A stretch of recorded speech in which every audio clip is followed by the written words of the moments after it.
How badly do you and I really want the breakthrough? What are we willing to do? How desperate are we to actually truly see God intervene on our behalf? And I'll explain what I mean. See, this week I was talking to my friend Seerd. Some of you know Seerd from the Netherlands, and we were talking about the necessity of mature believers being active participants and pushing for the breakthrough. Now, we're going to come back to talk about this mature believers. See, what happens is when we're children, in good times and in bad, we're just waiting for God to move. And if we say a prayer, it tends to be, oh, whatever your will is, God, and we are just kind of waiting to see what God is going to do. But see, as we mature, God is actually wanting us, this could be radical, God is wanting us not just to be active participants in pushing for the breakthrough, He wants us to be active participants in pushing Him for the breakthrough. He wants us to be willing and tenacious in prayer until we see Him move. And we're going to look at a story that so illustrates that. Now, as we do, though, I want to say this. Let me, before we go further, say this. I do not want to suggest I am the expert on prayer. I know so little. There's so much for me to learn. But I do have an understanding of this. I do have an understanding of the dynamic that God has a responsibility He wants to give to you and I. I get that because, see, in Genesis chapter 1, from the beginning, in a perfect environment, God said to Adam, creation is perfect, and God said to Adam, have dominion, or in other words, have responsibility over everything I've created. See, God has the authority and we have the responsibility. Now, you might say, well, that was in a perfect environment before the fall of man. Okay, valid point. But what happened? See, man fell, flood, Noah built the ark. And when Noah came out of the ark, the first kind of renewal, so to speak, what did God do? He reiterated to Noah that decree, that command. And He told Noah, have dominion over everything I've created. Take responsibility for everything I've created. And so we're going to look at that in a story that, again, I think so perfectly illustrates what God is calling you and I to today. See, we have not just globally a situation that causes us to just, our lives are on hold. But more importantly, most people, everybody I'm talking to, in some area or another, we need a breakthrough in our lives. Now, again, as a child, we would just sit and we'd pray, but we would just be waiting for God to move. But this story, I think, really illustrates the responsibility that God has given you and I. So in 1 Kings 18, there's a drought. And again, like our circumstances today, the drought encompasses every aspect of their lives.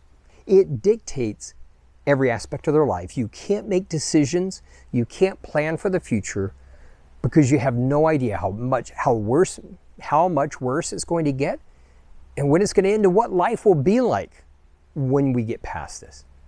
But in 1 Kings 18, God says to Elijah, go, tell the king, I'm about to send rain.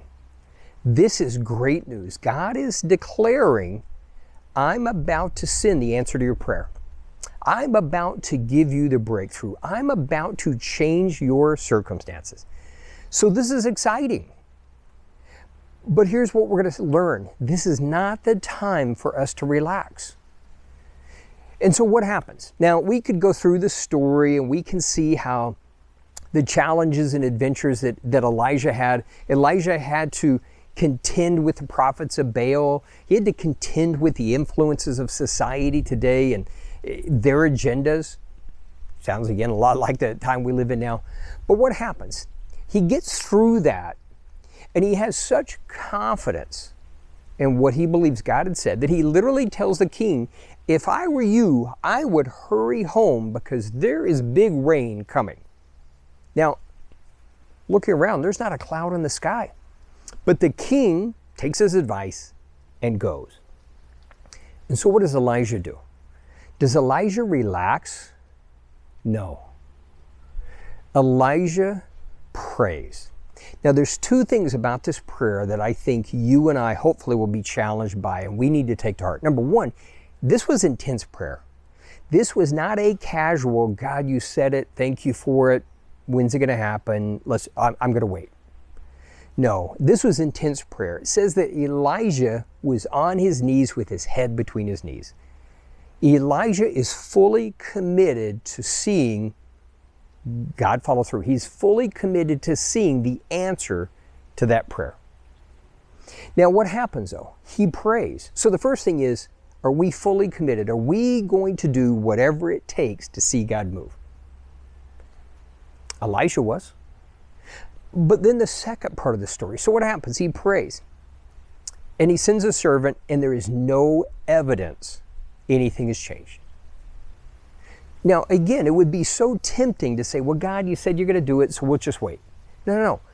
Elijah was committed to seeing God move. He was committed to the breakthrough. And he had tenacity. So he prays again, and again, and again.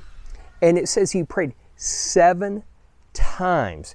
He was in intense prayer, and he was tenacious. He was not giving up until he saw the circumstances change, until he saw God move on their behalf. Now finally, and this is exciting, after the 7th time he prayed, what happens? The servant says, well, yeah, there's a cloud and it's about the size of a man's fist. In other words, yeah, that can't be the breakthrough. It isn't significant enough to change things. But Elijah saw things differently. Elijah realized, hey, you know what, that little cloud that's the size of a fist, that is the beginning of God's work that is going to change things. See, he was not discouraged by looking at the small beginnings, but he was encouraged saying, this is it. And in fact, he was so encouraged, he stopped praying and he raced and actually beat the king back to the palace. And that little cloud, that little tiny glimmer of a breakthrough, rapidly grew into a massive storm that watered the entire land. See, all it took was that tiny little bit of a breakthrough. So what do we learn? Number one, are we fully committed to seeking God and even pushing God until He'll act? And He wants us to. And we're going to follow this up. This in my next video, we're going to talk about how God wants us to push Him into acting. So stay tuned to next week. Number one, are we fully committed? Number two, are we tenacious? Or when it takes time, do we just either get discouraged or we just say, okay, well, maybe it's not God's timing, and we just wait? Are we fully committed and are we tenacious and we're not letting go until God is going to act? And then finally, when we start to see that tiny glimmer of evidence that God's moving, instead of being discouraged, it's time to rejoice because the answer is on its way. So my challenge to us this week is for you and for me. It's time for us to no longer just be little children that are just waiting to see what God's going to do. And God is literally saying, okay, I want you to be a participant in what I'm doing. I want you to take the responsibility. I want you to take dominion. And then watch what I will do. If we're going to have a God-powered life, it's time for us to be responsible.